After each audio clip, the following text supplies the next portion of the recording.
好，咁歡迎大家嚟到今日嘅靜觀收集。今次嘅收集咧係 for 強迫症 OCD 嘅他人嘅。咁我自我介紹先，我係香港註冊嘅臨床心理學家，亦都係加拿大註冊嘅靜觀導師。無論喺臨床上定係喺研究上面咧，都顯示靜觀係可以幫到強迫症嘅。所以今日咧特別去分享一啲專門為強迫症而設嘅靜觀練習，咁希望對大家有用嘅。咁亦都希望大家注意翻呢個練習咧係一個輔助嚟嘅，佢唔可以代替治療。而大部分強迫症嘅患者其實都需要接受藥物同心理治療嘅。而且我會錄影呢個過程，咁喺練完靜觀之後咧，我就會刪咗個錄影，咁讓大家可以自由咁分享啊、提問啊咁樣。咁之前咧，我喺 newsletter 啦同埋社交平台上面分享過一篇文章，講靜觀可以點樣幫到強迫症嘅。如果咧你之前可能未知道呢個文章咧，你可以喺 chat box 度個 link 度攞到。咁咧，希望你遲啲先睇啦，希望未來可以對你有用啦。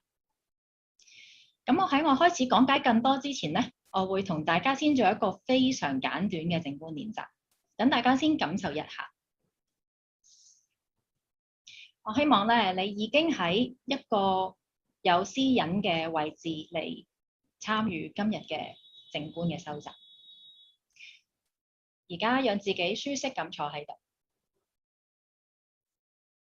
如果係合適嘅話，可以合上雙眼，或者垂低視線。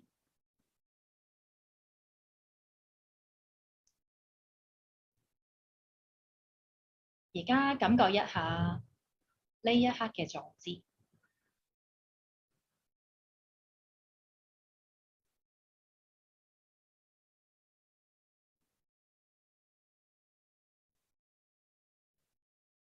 而家覺察一下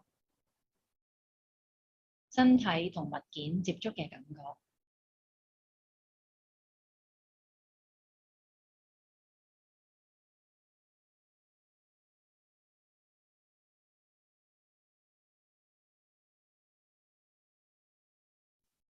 而家轉移去留心聽到嘅聲音。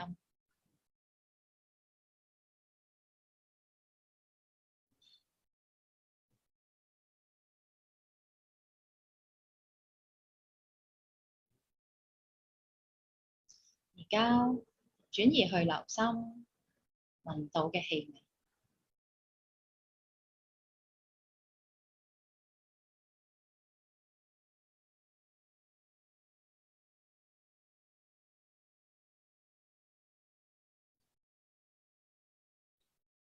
而家轉移去留心嘴裡面嚐到嘅味道。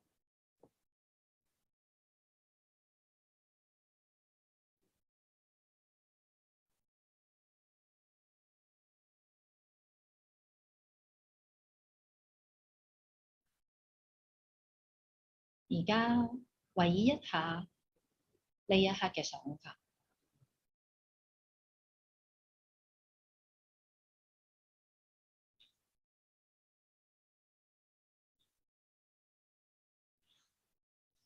而家感受一下呢一刻嘅情緒。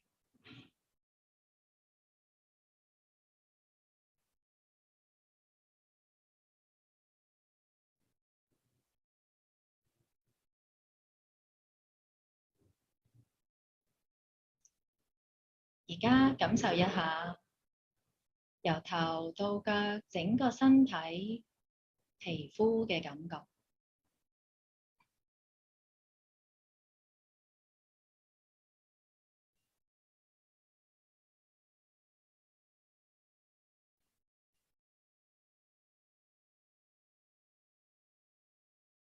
而家慢慢打開眼睛，留心你見到嘅嘢。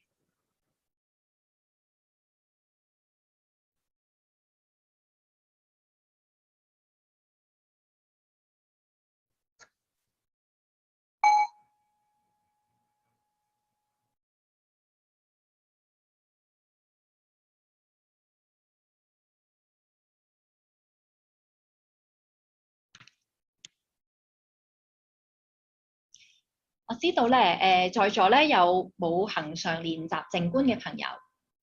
咁咧，如果你係冇一個恆常嘅練習，今日嘅練習咧20至25分鐘，可能對你嚟講有啲長嘅。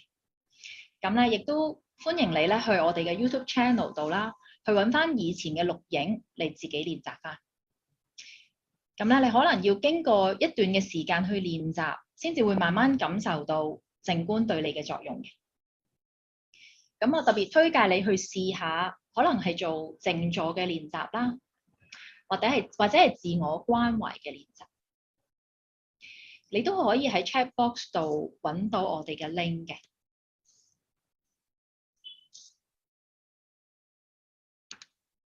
唔該晒 Angel。係啦，而家今日嗰個錄影，你都會可以喺我哋 YouTube channel 度揾到嘅。而家咧 Angel 就 send 咗嗰個我哋個 YouTube channel 嘅 series 出嚟。咁咧，如果你冇恆常練習開，今日嗰個練習你有機會感覺到好多不安啊，或者未必好即時，你又覺得呢樣嘢會幫到強迫症嘅狀態啊。咁所以我就會建議你翻去多啲做一啲練習。咁你可以喺我哋 YouTube channel 度揾到。咁可能擺少少時間去做一啲靜坐啊、自我關懷嘅練習啊，然後再翻嚟做以下呢一個強迫症嘅練習。好啦，而家咧，我哋一齊睇下靜觀點樣有機會幫到強迫症嘅。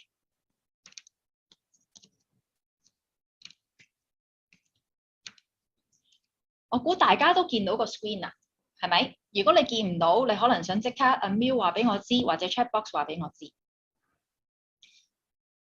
咁強迫症咧有好多種啦，今日我會先講最普遍嗰一種，就係洗手。下一次1個月之後啦，我就會講強迫思想冇行為嘅另一種強迫症嚇。咁今日講一種最普遍嘅洗手。咁你見到啦，通常嗰個過程係咁樣啦，佢有一個觸發點，譬如佢摸到啲嘢，佢覺得係污糟㗎，然後佢會有啲諗法同影像出現。好污糟喎，或者有啲人話佢會即刻諗到好多細菌而家喺佢手度，因為佢掂咗喺隻手度咁。然後佢個焦慮感就會開始高啦，可能譬如10分裏邊有9分，然後佢就覺得我要快啲去洗手。咁佢洗個手嘅時候，通常都有一個特定嘅程序去洗嘅，譬如每部分要將20秒咁樣。跟住可能令到成個洗手嘅過程變得非常長嘅，譬如可能我要撳3下嗰個洗手液嘅咁樣，佢有一個好特別嘅程序，每一個人都有少少唔同，咁令到洗手嘅程序可能比一般人長一啲。跟住咧個焦慮感就會下降啦，譬如話跌到去5分咁樣，咁就舒服一陣間，然後佢就會避免去接觸一啲污糟嘅物品，因為避免要一個好長嘅洗手嘅過程，或者避免好尷尬，我同朋友一齊去等我好耐去廁所。咁咧嗰個避免其實係最影響佢日常生活嘅。咁下一次可能又翻返去呢個觸發點啦。大部分強迫症嘅病人都知道呢一個過程係不必要嘅。只係佢覺得難以控制佢，咁佢先至成為一個症狀啦。咁而好返強迫症嘅意義咧，就係我哋喺呢度停低佢落嚟，即係話有觸發、有想法同影像，另外有焦慮感，只要我唔執行後邊嗰個行為，我就會好返。咁所以你可以想像到，我哋可以讓呢啲想法同影像留喺度，而我哋可以 tolerate 嘅忍受到呢種嘅情緒嘅，直至呢種焦慮感會降低落嚟。我哋唔執行強迫症叫我執行嗰個行為，咁我就會好返喎。咁而我哋需要練習呢件事，靜觀就喺呢度咧，可以幫我哋睇到想法就係想法本身，而焦慮感我哋都可以接納。咁呢個係需要一個練習嘅過程嘅，佢唔會一試跟住就順利就完滿啦咁樣。咁我哋需要花啲時間去練習呢一種不加批判嘅覺察。覺察有咩觸發，覺察呢啲想法或者影像，接納佢喺呢一度，覺察佢帶嚟嘅情緒，接納佢喺呢一度，直至佢自然咁過去。咁呢個係其中一部分喺強迫症上面咧可以幫到嘅。咁而家咧，我就會開始同大家試做呢一個讓為強迫症而設嘅靜觀練習。如果咧你坐身處嘅地方，你覺得可能你坐坐下會凍啦，咁你可能想攞啲衫啊、頸巾啊嗰啲準備一下啦。因為呢個練習可能坐大概20至25分鐘㗎。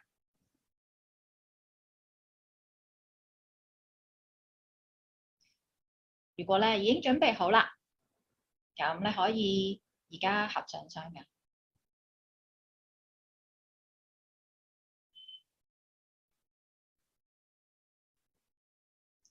先感覺一下身體同物件接觸嘅感覺，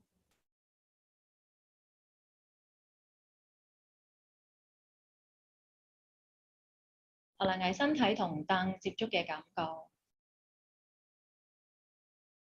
可能係雙手同大腿接觸嘅感覺，雙腳喺地板上面嘅感覺。花少少時間覺察一下坐姿，讓佢呈現一個垂直、穩重、莊嚴嘅姿勢。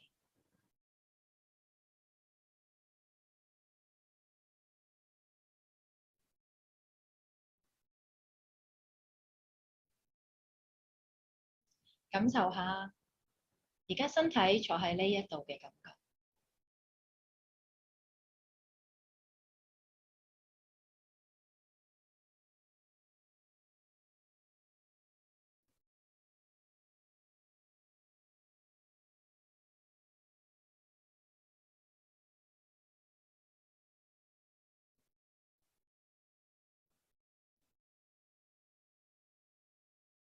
而家如果覺得合適，讓心集中喺呼吸嘅感覺上面。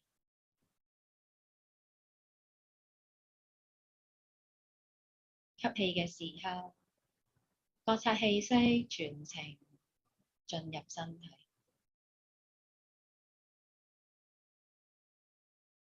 呼氣嘅時候，覺察氣息全程離開身體。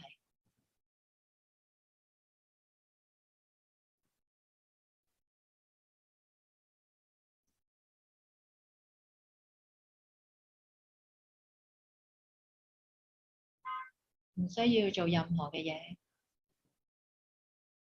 純粹感受一吸一呼。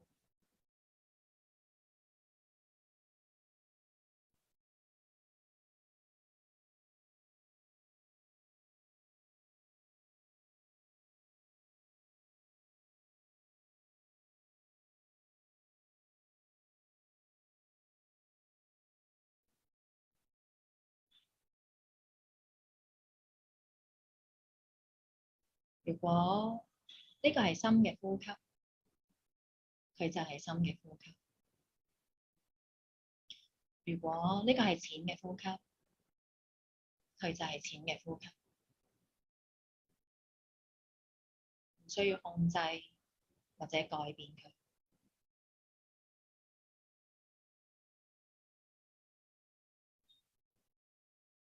純粹感受呼吸嘅感覺。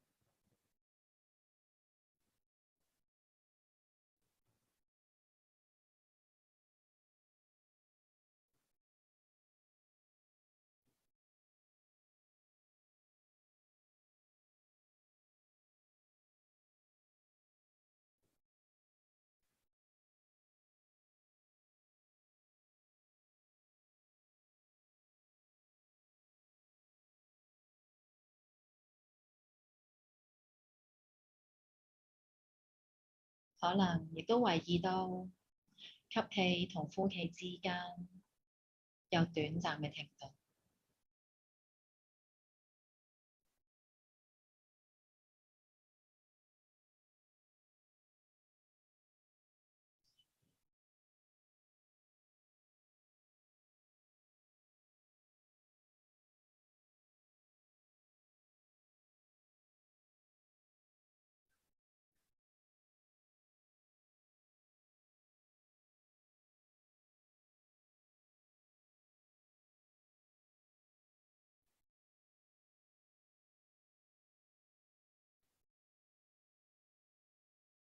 如果覺得合適，可以將心放喺一個為你嚟講呼吸感覺最明顯嘅位置，可能係喺鼻尖，留心空氣進出鼻孔嘅感覺，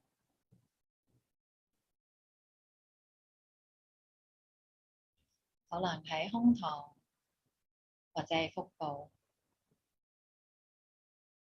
覺察呼吸嘅時候，胸膛或者腹部會微微升起、下降。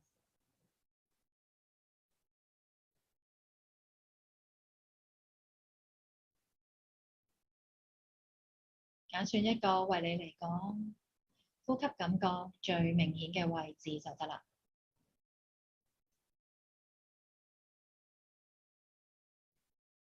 喺餘下嘅時間裏邊，跟住留心呢個位置感覺嘅變化。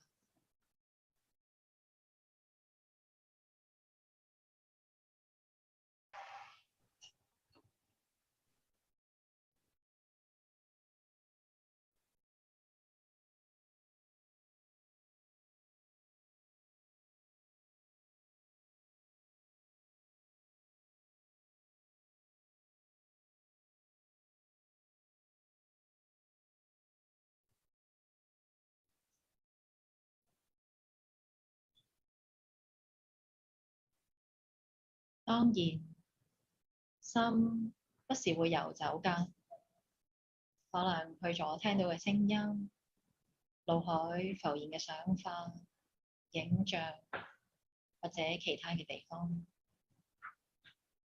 當留意到心遊走咗，注意唔再喺呼吸嘅感覺上面，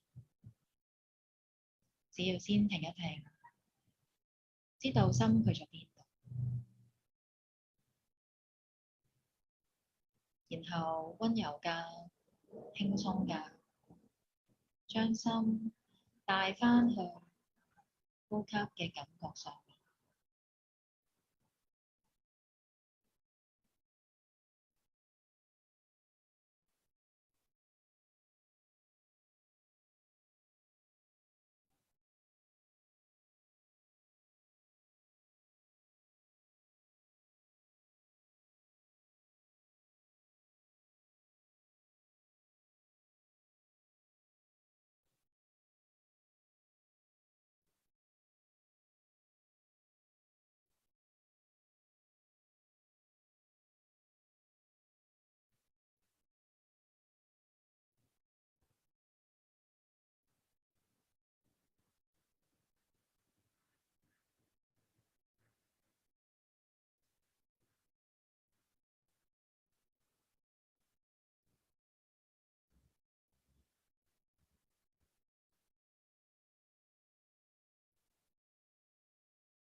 心而家喺邊呢？如果懷疑到心遊走咗，可以先恭喜一下自己，已經回到當下此刻，知道心去咗邊度，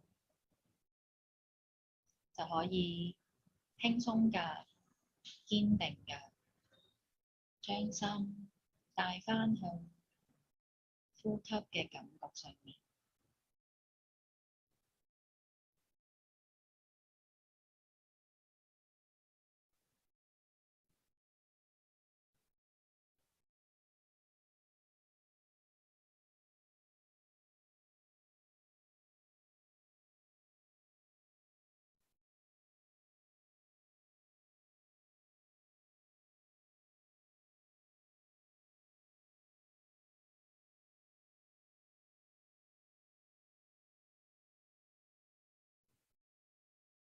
好奇㗎，專注㗎，感受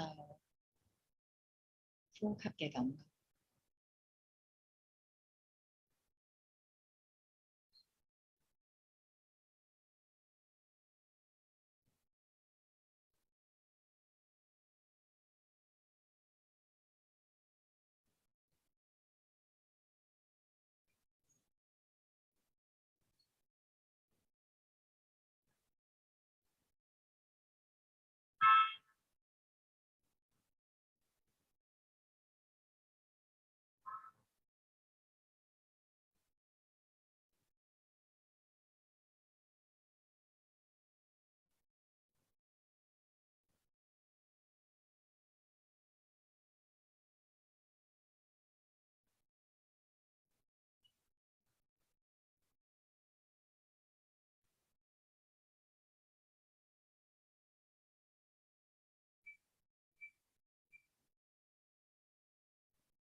而家如果覺得合適嘅話，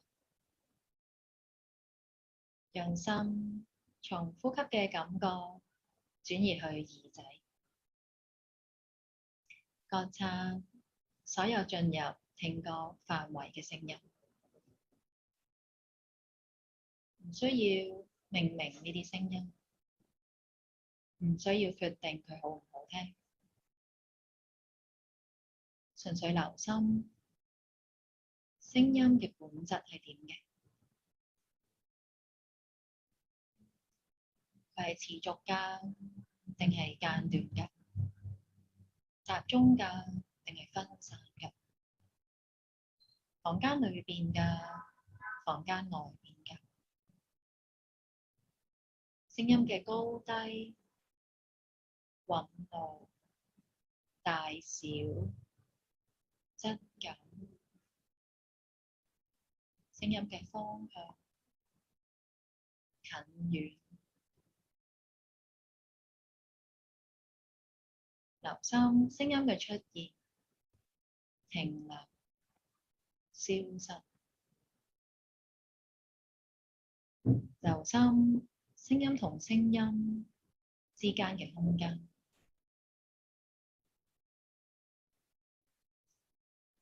包括當中寧靜嘅空間。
唔需要去尋找或者製造聲音，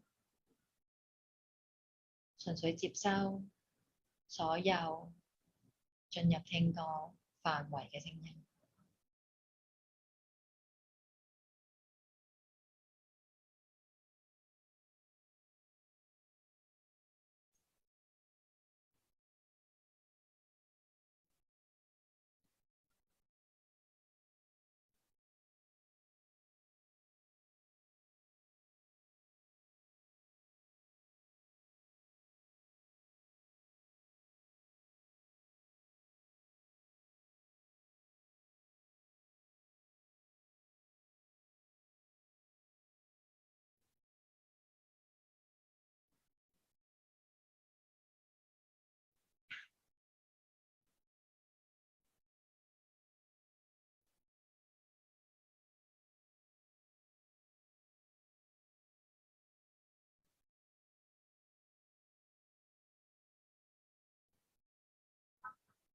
心而家喺邊呢？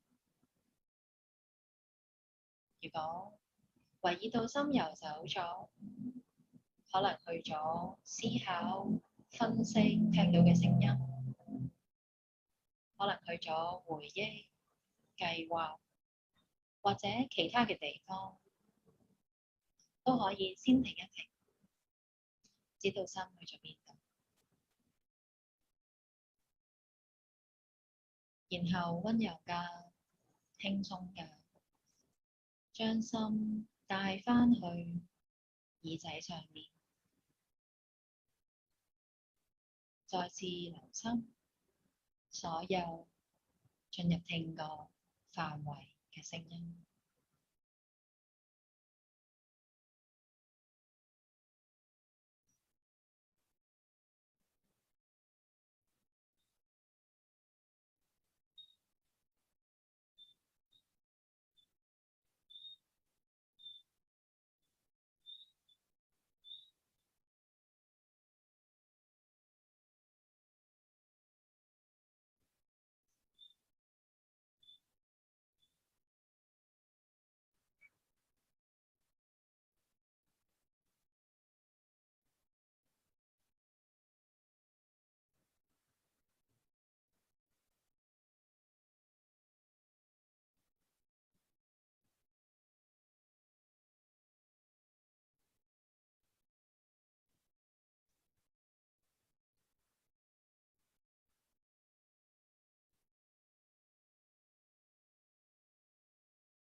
讓心停留喺聲音嘅本身上面，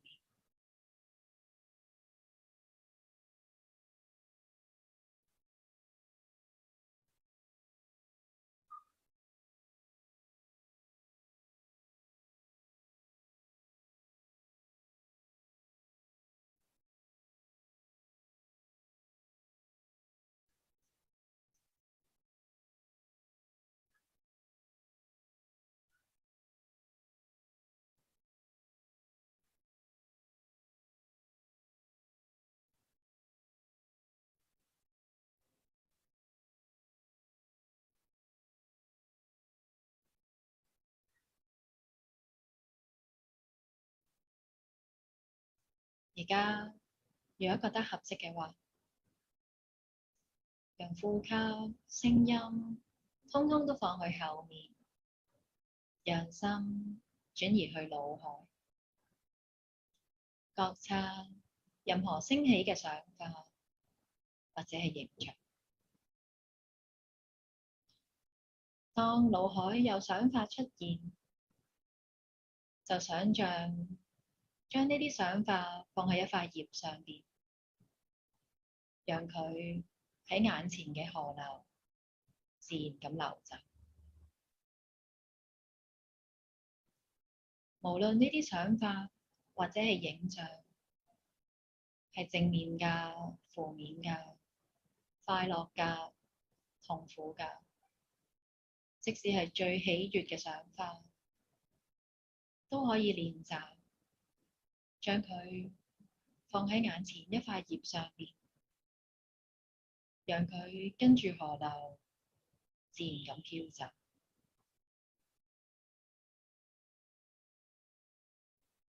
而自己始終企喺河邊，觀察住河水嘅流動。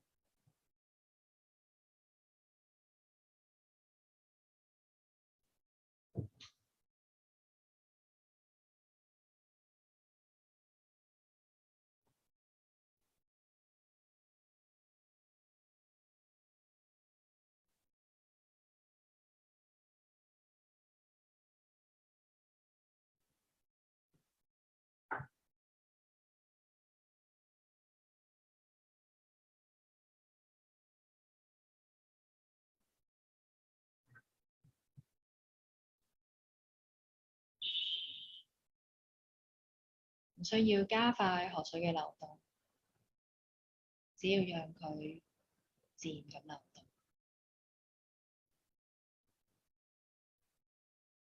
當腦海裏邊冇想法，就繼續觀察眼前嘅河流。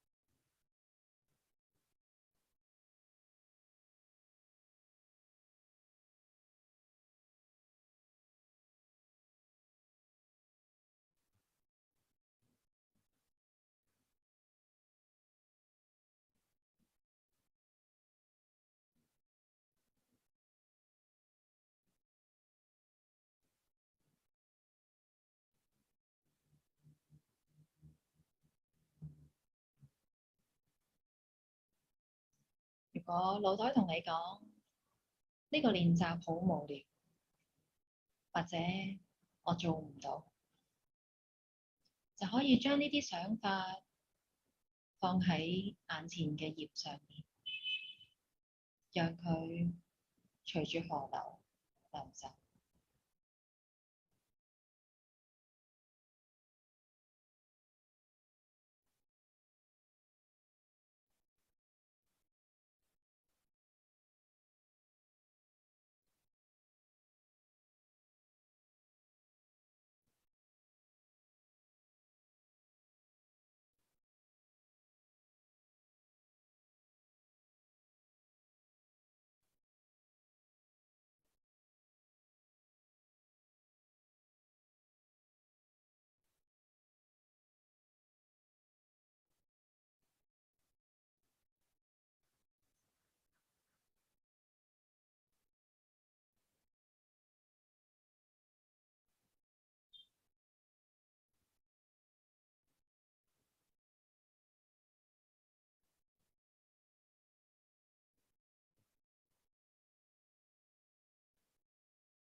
如果眼前有啲葉棘住咗，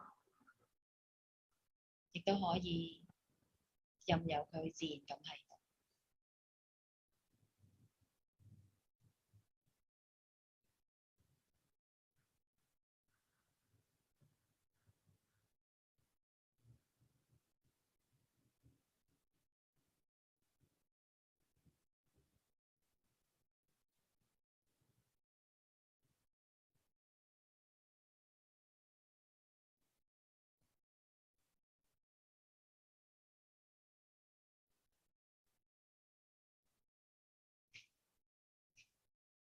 如果有不適嘅感覺升起，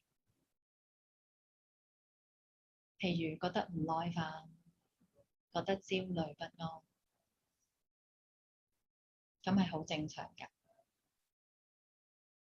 可以心裏邊同自己講，有唔耐煩嘅感覺喺度，或者呢個係焦慮嘅感覺，然後讓呢句說話變成文字，放喺眼前嘅葉上面，讓佢自然咁流走。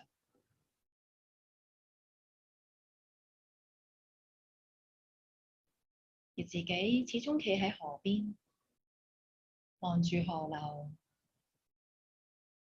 葉子嘅流動。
有時候心不知不覺咁被想法捲走咗，或者去咗回憶嗰度，咁都係好正常㗎。當發現心捲咗入去思考影像當中，就可以返嚟呢個練習裏邊，讓呢啲想法、回憶都放喺頁紙上面，讓佢自然咁飄走。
心可能時不時會被唔同嘅想法捲走，呢個會重複咁出現。只要留意到心捲咗去想法當中，忘記咗呢個練習，就可以將呢啲想法放喺頁紙上面，讓佢自然間喺眼前嘅河流流走。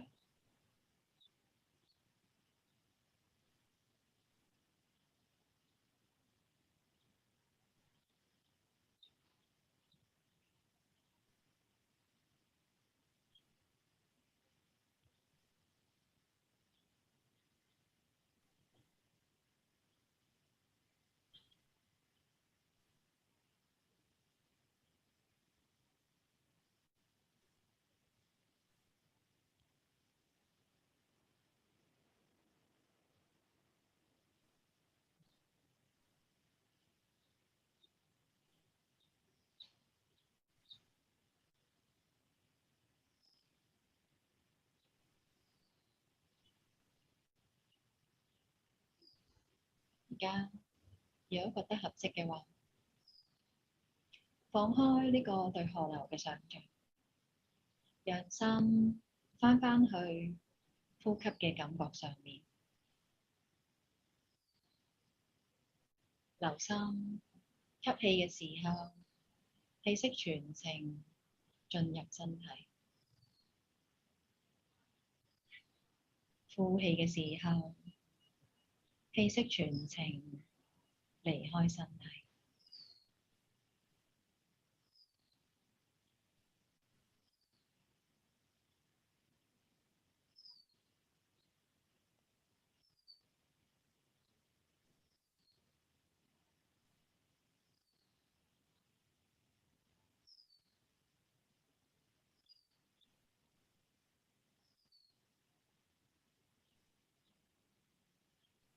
吸氣，接住呼氣，再接住吸氣，生生不息。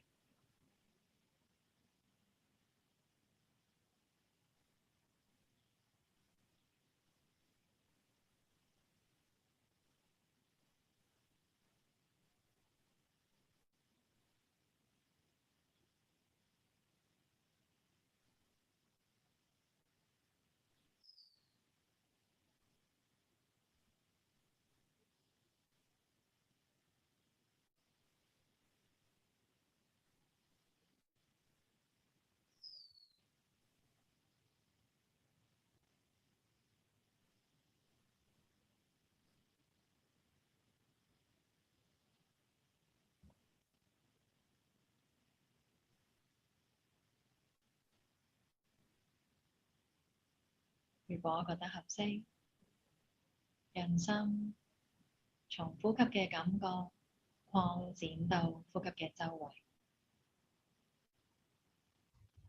再擴展到整個身體嘅感覺，留意到呢一刻身體嘅感覺、身體嘅姿勢、面部嘅表情，整個身體而家坐喺呢一度，呼吸嘅感覺。